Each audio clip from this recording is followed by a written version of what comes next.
Bueno, vamos a empezar la segunda parte, si les parece, y dejan... ¿Alguno quiere hacer alguna pregunta de esta primera parte?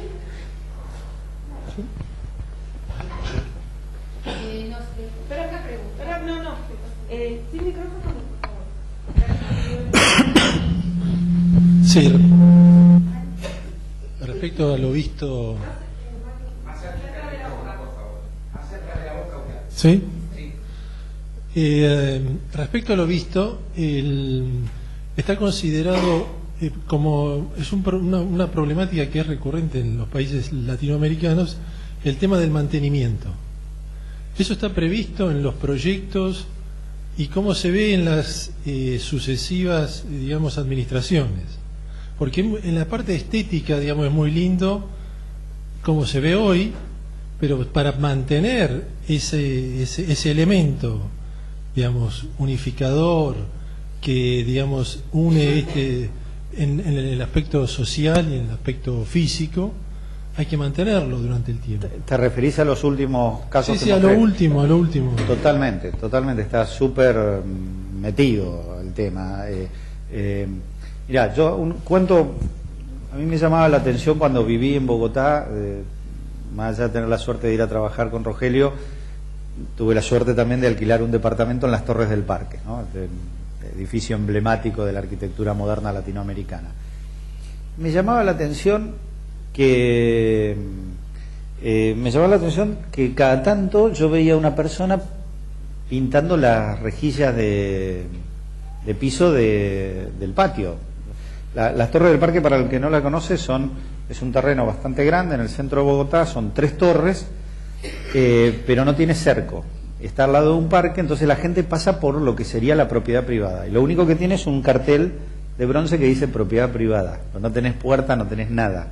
Estamos hablando de una ciudad, yo viví en 92-93, donde el nivel de robo y sobre todo de asesinato era como muy importante, ¿no? Y sin embargo, Rogelio lo que decía, la mejor forma de tener seguridad no es estar encerrado, es ser parte de la vida pública, ¿sí? Y esto funcionaba tal cual. Bueno, en esa rejilla de piso, yo veía que cada tanto alguien le daba con antióxido, con pintura, ¿no? Y entonces una vez le pregunto, y me dice, no, nosotros tenemos un plan de mantenimiento del edificio.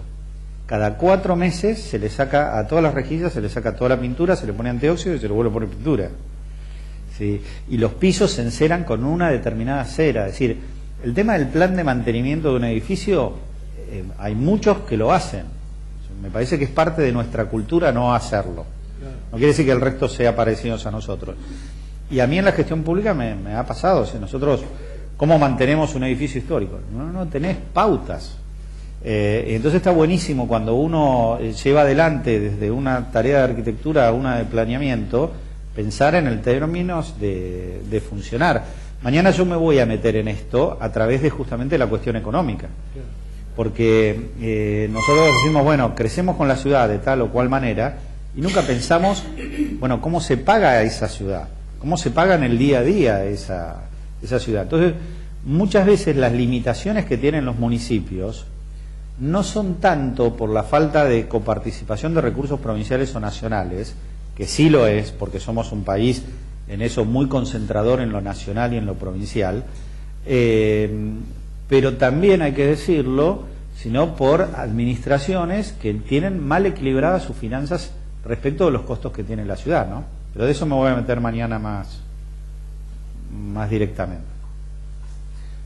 ¿Querías hacer una pregunta?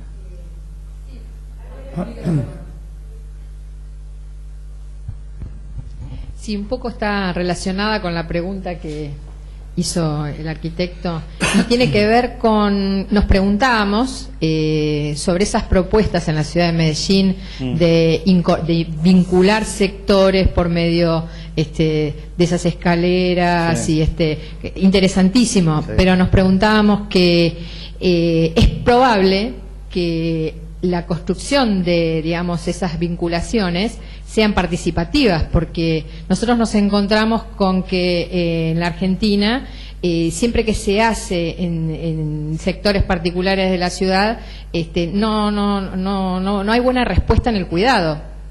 me preguntaba eso, ¿no? Que cómo se hicieron en Medellín esas obras tan interesantes. Mira, hay dos cuestiones por ahí, no anecdóticas, pero que, como muestra, ¿no? Una cosa que ellos hacen es contratar al vecino para hacer la obra. O sea, van a esos barrios humildes, pero la gente que contratan es de ahí. Yo casualmente en el último viaje quise, en vez de ir por arriba en otro de los cables, de los metrocables, el más conocido, el que va a Santo Domingo, en vez de ir por arriba, ir por abajo, que eran todos asentamientos y todo un plan de renovación de villas, que es lo que se llama Juan Bobo y Juan Bobo 1, Bobo 2 y el otro no me acuerdo cómo se llama. Y justamente me meto cerca de una cañada donde hay un puente emblemático, porque era un lugar de muchísima violencia y los muertos se terminaron con el puente. Es decir, dos barriadas separadas por una cañada que todo el tiempo eran bala que va, bala que viene. ¿Sí? Esto lo cuenta Fajardo en una conferencia. Yo después, si quieren, les doy esos links o ese material, porque es la verdad imperdible esa conferencia. Y dice que se terminaron de balear cuando pusieron el puente. ¿Sí? Y la seguridad en esos barrios llega de la mano del transporte público y de la plaza, del espacio público. Por eso el concepto de seguridad que nosotros manejamos en nuestra discusión política cotidiana es el de seguridad policial, que además no tenemos policías muy, digamos, respetables. Los hay, por supuesto, ¿sí? Pero no podemos generalizarlo. Pero me parece que el aporte, yo cuando hablo en el libro, en la nueva agenda urbana, y me refiero al tema de seguridad, no lo hago con el énfasis de el funcionario que tiene que manejar el tema de la seguridad, sino el funcionario de planeamiento urbano que tiene que incorporar en su visión de planeamiento urbano el tema de la seguridad, ¿sí? Y donde cuestiones como las cámaras de vigilancia pasan a ser elementos cotidianos. O sea, hablar de cámara de vigilancia hoy no es una sofisticación, es como hablar de un semáforo. Es decir, tenés que ver dónde las ponés, pero también tenés que ver qué significa, ¿sí? Ahí los trabajos de Bauman son muy interesantes para ver la diferencia, por ejemplo, entre el vigilar y castigar de Panofsky, que tiene que ver con esa mirada del siglo XIX de las cárceles, el panóptico que se generaba para controlar esos espacios, a lo que significa una cámara hoy, que es el lugar más de la exclusión, el lugar donde lo que se busca es no vigilar y controlar, sino mantener alejado de, ¿sí? Donde el diferente se hace notorio. Bauman tiene unas reflexiones sobre eso que a mí me parece son muy muy importantes para los que trabajamos sobre el tema de la espacialidad urbana, ¿no? Pero esa seguridad social que decís del caso de Bogotá, Medellín, se construye con la gente. Yo digo, desde esa cuestión de yo estaba contando la anécdota, ¿no? Cruzando ese puente, tenía amigos que me alentaban a que lo haga caminando, y muchos que me decían, estás loco, ¿cómo anda caminando por ahí? Uno tiene cara de argentino y con la cámara colgando más, ¿sí? La verdad les puedo asegurar, ningún problema, ¿sí? Y cuando me metí en parte de la obra es entre medio de todas las casas, donde pueden, un espacio público, etcétera. Y claro, le empiezo a preguntar a gente que estaba ahí en la obra, y es gente del barrio. Sí, venga conmigo, yo lo acompaño, ¿sí? Era su casa. Y yendo a recorrer el jardín que mostraba la foto, un concepto que está aplicando el intendente, el alcalde actual de Medellín, él lo llama el urbanismo pedagógico. Y es interesantísimo porque yo también cuento algo sobre lo que significa, lo que entienden como urbanismo pedagógico, pero hacen una serie desde concientización sobre la obra que se está haciendo, apertura de la obra para poder participar. Por ejemplo, ese jardín cuenta con un aula, y esa aula los vecinos van y les cuentan de qué se trata la obra que están haciendo, pero además pueden elegir, tienen días para ir con el grupo de arqueología, con el grupo de vivero, con el grupo de obra de senderos, ¿sí? Entonces se pueden sumar a ese grupo a hacer algunas tareas con ellos para ver cómo se construye. Desde eso a, por ejemplo, hoy están llevando adelante la discusión sobre una vía vehicular que la van a transformar en un sendero en un parque lineal, ¿sí? Y entonces lo que hacen, antes de empezar con la obra del parque lineal, cierran durante un mes esa vía, ¿sí?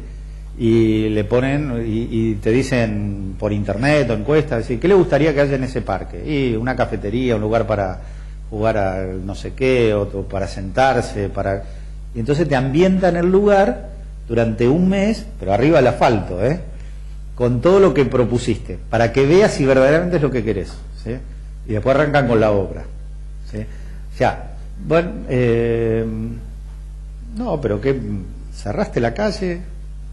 ¿Pusiste? ¿O me estás refiriendo de la obra? Y en realidad, en la parte económica, la parte económica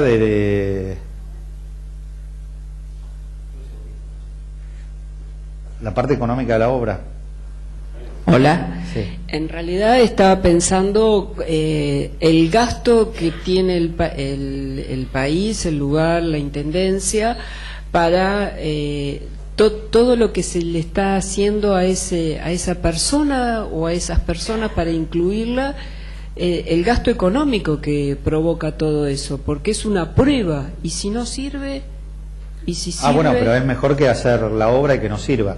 No, hay una suerte de acostumbramiento cultural a la obra. Yo creo que lo que pasa es que se puede precisar mejor lo de la obra, ¿no? Lo que veo en todos los casos que obviamente el país se preocupa por enseñarle a ese grupo de personas, sociabilizarlas, incluirlas en todo lo que ellos tienen pensado. Sí, a ver, en ese sentido está muy bien lo que decís, porque la parte más visible de la transformación de estas ciudades es sin duda la arquitectura, ¿sí?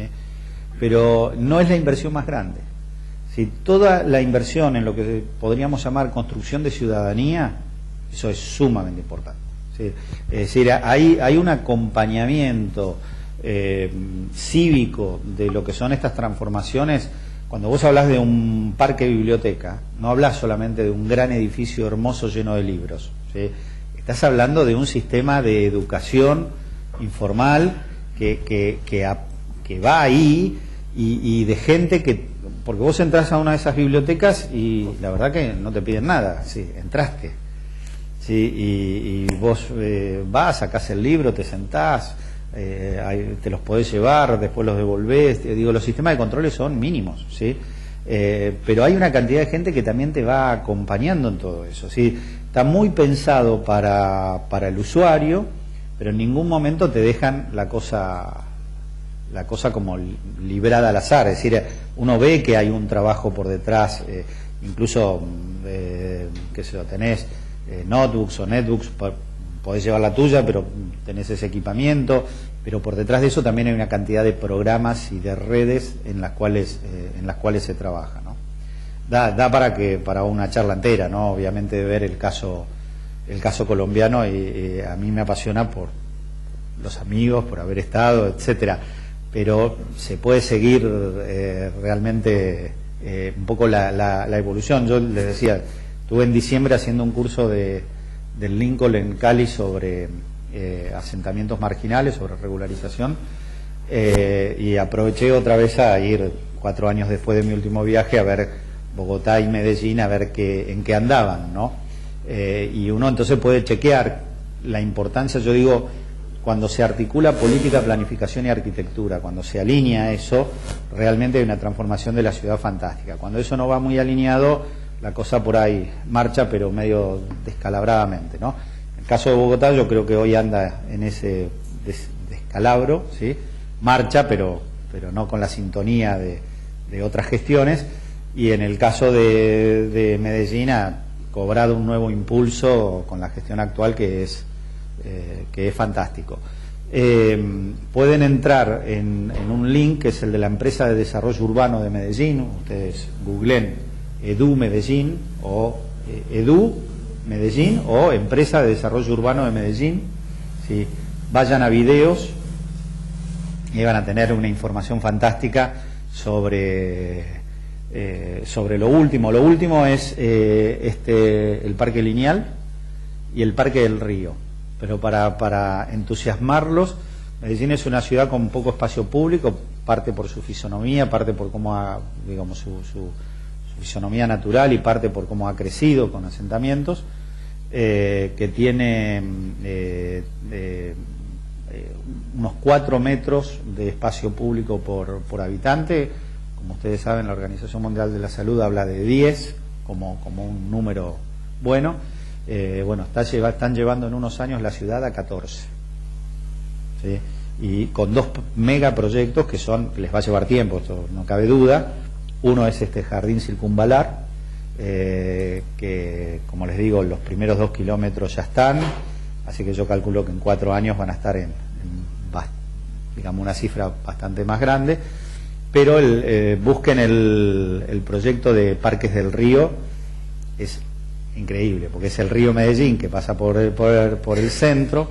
Es un proyecto integral desde que nace hasta más allá de la ciudad, y comenzaron por la parte del centro, los 2,5 kilómetros del área central. Imaginen el área central de cualquier ciudad, ¿no?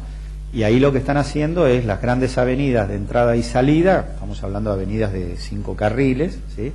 Las están soterrando, ¿cierto? Todo lo mandaron para abajo y todo parque arriba. Son 2,5 kilómetros de parque de ambos lados del río, ¿no? Miren el videíto porque vale la pena, y bueno, es muy piola los proyectos de transformación que están teniendo. Pero por eso es importante que mañana hablemos de financiamiento, porque el tema es después decir, bueno, ¿y con qué plata lo hacemos? No comenzaremos por hablar de cómo financiar esas obras, pero de cosas más normales que sí podemos hacer, ¿no? ¿Alguna cosita más? Bueno, me interrumpen, cualquier cosa, sí.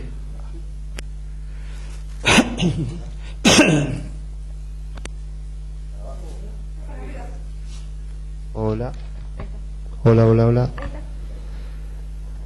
En realidad te quería hacer es una pregunta que tiene varias, pero por ahí la podés responder rápidamente. Yo miraba ahí las imágenes de Medellín. Por ahí la primera pregunta tiene que ver con que yo tengo una hipótesis de qué motivó eso, sencillamente de lo poco que conozco del tema. Por ahí vos me lo podés explicar un poquito más. Que yo creo que lo que pasó ahí es que la ciudad informal avanzó tanto sobre la formal que, digo, desde lo político se tomó la decisión de hacer algo serio y avanzar y integrarlo de verdad, y ahí por ahí está lo que yo considero que es por qué se avanza de esa manera con ese tipo de obras y con la calidad con la que se aplica, si es así realmente o si por lo menos nace de ese lado. Y el contrapunto es cuando miro a Argentina, que si bien por ahí no hay ciudades que tengan una característica similar desde lo geográfico, y tal vez desde la densidad tampoco existe, ¿no? Y salvo Buenos Aires, pero por ahí yo cuando miro algunas cuestiones que está teniendo Buenos Aires hoy, como por ejemplo hoy había una noticia de una obra que van a hacer con la Villa 31, que es bajo la excusa de un tratamiento sustentable y para controlar su crecimiento, colgar cables de la autopista Ilia, como poniéndole un techo verde sustentable, pero que obviamente uno ve que esconde otra cosa. Digo, veo como esas dos cosas, y veo por un lado el caso Medellín que mostrás, en donde realmente se toma una decisión seria y se avanza con obra de calidad, preocupándose, y por el otro lado veo como que de este lado todavía no se tomó la seriedad, como es el tema, digamos, no se considera un peligro ese avance, sí, o punto de conflicto. Entonces se toma como a la ligera y como una solución rápida que se puede esconder atrás de la sustentabilidad o de controlar el crecimiento o algo así. Digamos, yo veo como por un lado una preocupación donde el Estado avanza, donde hay calidad, y por el otro lado como una irresponsabilidad, una cosa muy liviana todavía que genera ese tipo de cosas. Mira, te agradezco la pregunta porque engancha perfectamente con esto, ¿no? Es decir, no hay un cambio de la técnica, hay un cambio de la política. Esto es lo que motiva la transformación. En el caso de Bogotá, incluso involucra a 3 gobiernos de distinto signo partidario. Uno que hace a principios de los 90 una muy buena reforma tributaria, un segundo que es el de Antanas Mockus, que se preocupa por el tema de construcción ciudadana, y un tercero que es el de Peñalosa, que con plata en el bolsillo y concientización ciudadana hace una reforma espacial fantástica, que es la que, digamos, abre las puertas de la periferia de Bogotá, no porque la informal vaya a competir con la formal, porque cada una va por su lado en nuestras ciudades, sino que integra la informal a la vida de la ciudad. Y lo de la escala, si bien la ciudad grande puede tener otras complejidades, pero da en todas las ciudades. Yo te digo, una ciudad que trabajé, que tiene altísimos grados de informalidad y de exclusión, es San Martín de los Andes. Pero como San Martín, podría decir Bariloche, podría decir Pinamar, podría decir... Porque la verdad es que esa exclusión se da cuando tenés mercados inmobiliarios muy fuertes. Y las ciudades turísticas tienen un problemón. A ver, es una oportunidad, pero es como un auto de gran velocidad. Con un buen conductor es fantástico. Ahora, si no sabes manejar, te la pusiste, ¿viste? Entonces te pasa eso en las ciudades turísticas, porque tenés un mercado bárbaro, o sea que es muy vigoroso. Pero si vos no lo sabés controlar, entonces vos tenés, como residente, tenés que competir con gente que te va a comprar el suelo a $1.000 el metro, que es lo que pagás en Barrio Norte en Buenos Aires, porque el precio de San Martín de los Andes se mueve con la cantidad de edificios que estás construyendo en Barrio Norte, Belgrano y algún emprendimiento de Tigre, o sea, no más, ¿sí? Lo mismo nos pasa por ahí, seguramente en Mendoza, Mar del Plata, hay fenómenos por ahí localizados, pero similares. Entonces, el que compite localmente por ese suelo quedó lejísimos, ¿se entiende? Entonces, el punto es cómo vos interactuás desde el Estado en ese mercado para reducir informalidad o para lograr accesibilidad, ¿no? De estas cosas vamos a hablar mañana, pero a mí me parece que es muy importante tener este marco conceptual, ¿no? Entonces, tu nombre es Leandro. Entonces vamos a ir a lo que dice Leandro, que es justamente el título de esta segunda parte y uno de los puntos centrales, ¿no? Que es ética política y gestión. Me importa mencionar eso, esas tres palabras, con este escalo, pero al revés. ¿Cómo hago por ahí para...? Sí, ahí estoy bien.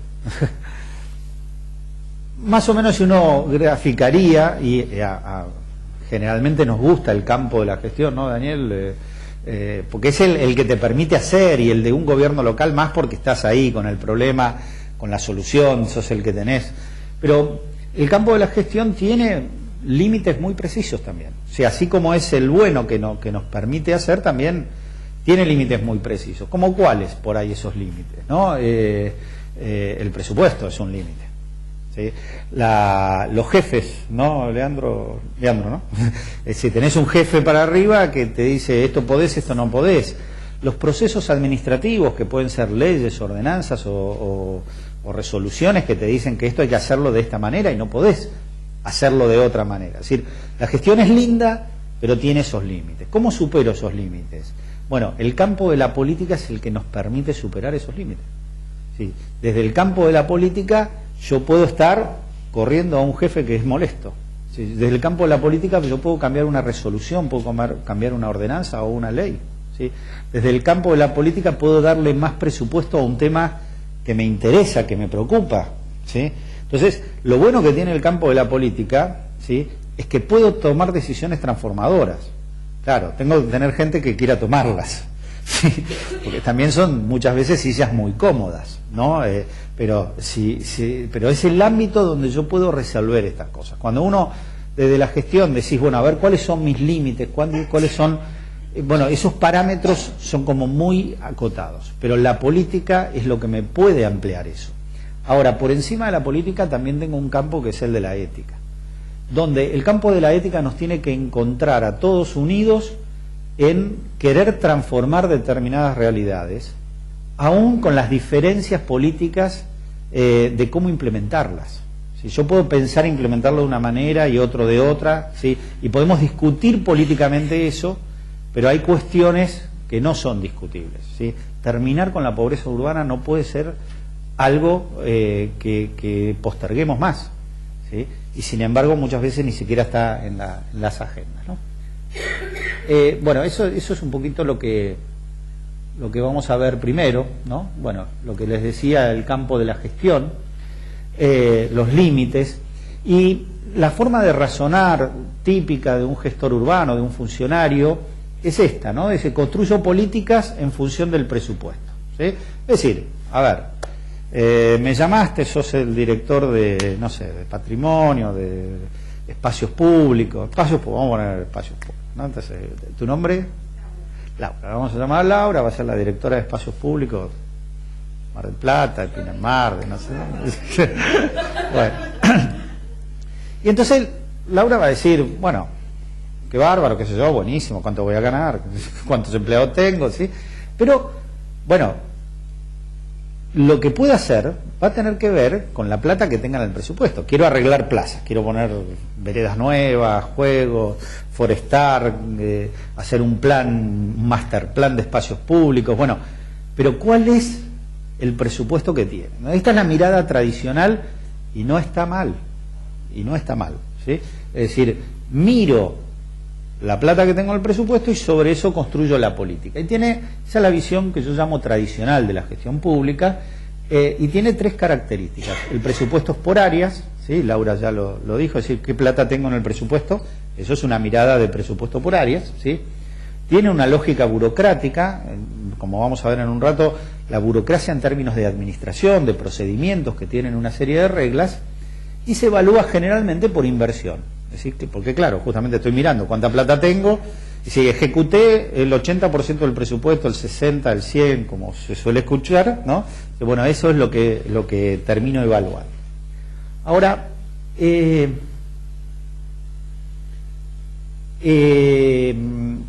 vamos a ver después cómo superar esa visión tradicional, pero esa visión tradicional tiene una serie de problemas muy asociados con la cuestión burocrática. En primer lugar, ese presupuesto por áreas lo que hace es que un municipio funcione de manera como células que no están conectadas entre sí, ¿no? Entonces, ese soy yo hace ya varios años, más jovencito y más delgado, ¿sí? Trabajando en un asentamiento que estábamos reponiendo chapas, ¿no? Pero el cuento viene con que cosas que son muy sencillas en nuestros municipios se nos vuelven muy complejas, ¿sí? Yo lo planteo como que hay temas que son problemas, ¿sí? Pero que nos encargamos para complicarlos mucho más, ¿no? Entonces el caso que uso y que justamente el libro comienza, y yo les voy a grabar ese capítulo con este tema de ética, política y gestión, y arranca justamente con este ejemplo de las chapas, ¿no? Si uno en un municipio tiene que proveer 4 o 5 chapas a viviendas que están en muy mal estado para, bueno, resistir una época de lluvia, ¿es algo complicado? Digamos, ¿es algo costoso llevarle 4 chapas a un vecino? ¿Sí? No parece nada muy, muy serio. Sin embargo, dentro de la administración burocrática puede llevar a ser algo muy complejo, ¿sí? Les cuento la realidad, pero además chequeada en charlas en distintos lados, donde pasa más o menos lo mismo. Bueno, ¿cómo es el camino crítico, el procedimiento administrativo de entregar esas 4 chapas? En primer lugar, es la persona que la necesita la que viene hasta el municipio que generalmente está en el centro de la ciudad, ¿sí? Persona que tiene que ir al área social, donde muchas veces no la pueden atender en el día, entonces va a estar una serie de días yendo.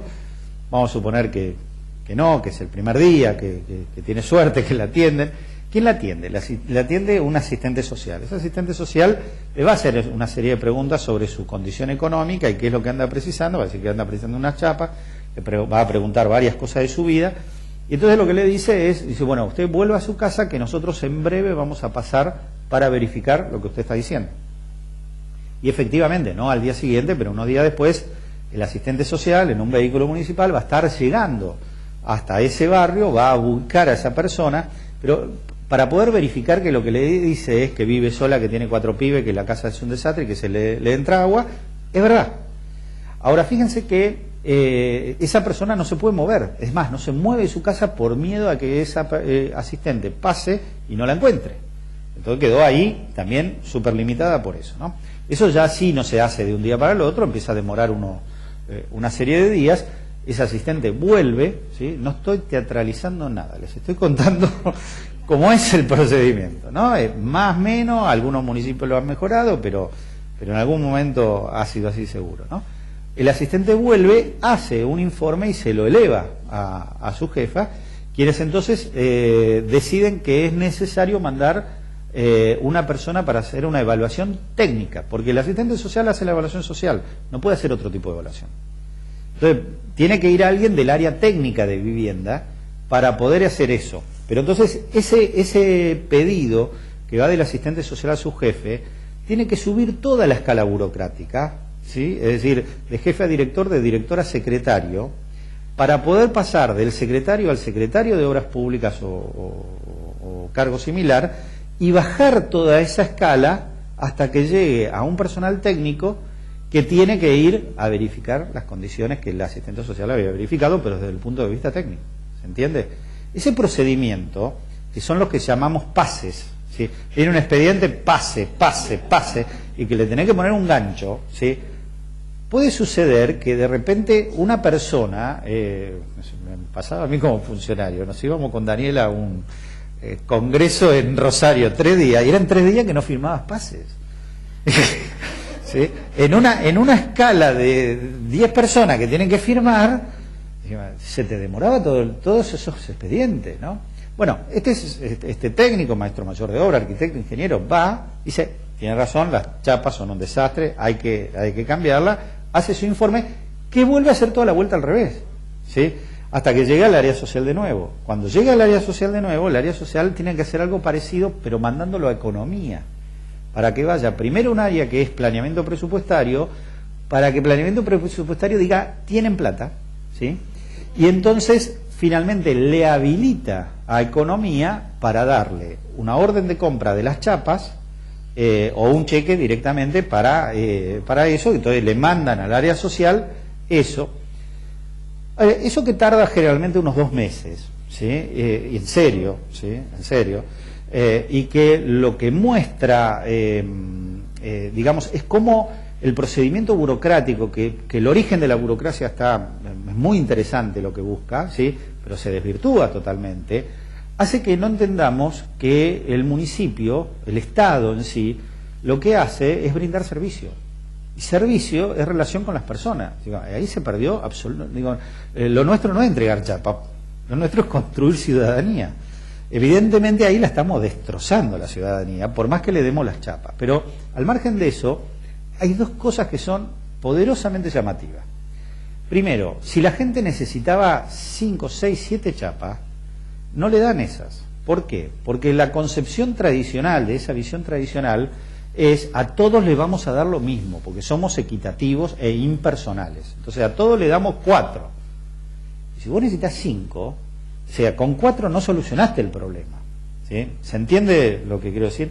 La segunda cuestión es ese tremendo énfasis en el expediente para que la cosa sea clara, transparente, no sé qué, todo lo que ustedes quieran, termina cuando le diste las chapas, no cuando las pusieron. O sea, nadie verifica que se hayan puesto, ¿sí?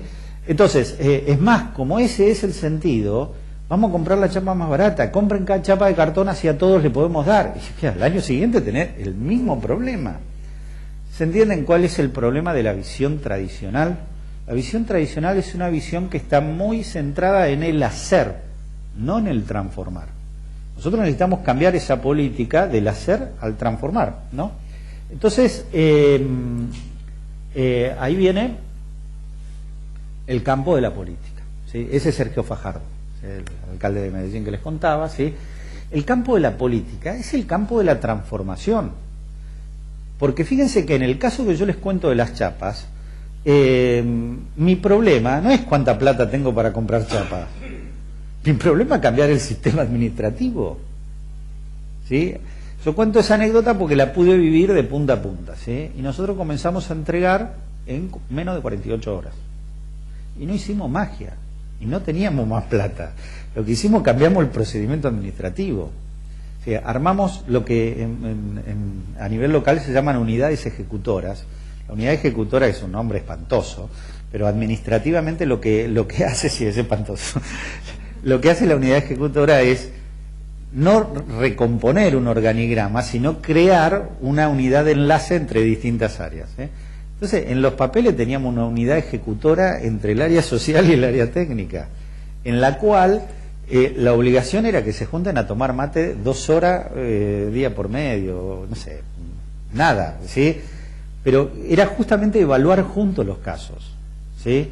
Y algunas decisiones complementarias, como dejar de atender a la gente que viene al centro, empezar a poner profesionales en los barrios. Sí, bueno, miren, articulás con la sociedad de fomento. Nosotros cada 15 días hay un equipo que está acá en el barrio, que pasa y levanta pedidos acá, ¿sí? Y vamos a hacer una cantidad de pedidos en determinado barrio. ¿Cuál es la escala de lo que podemos? 20, bueno, 20 intervenciones en toda esta área, ¿sí? Trabajándolas participativamente, que las podamos resolver. En cuanto se resuelvan esas 20, habilitamos 20 más, cosa que la gente además se comprometa en terminar esas 20 y tratar de poner cosas, casos que sean de fácil resolución para que rápidamente haya otro, ¿no?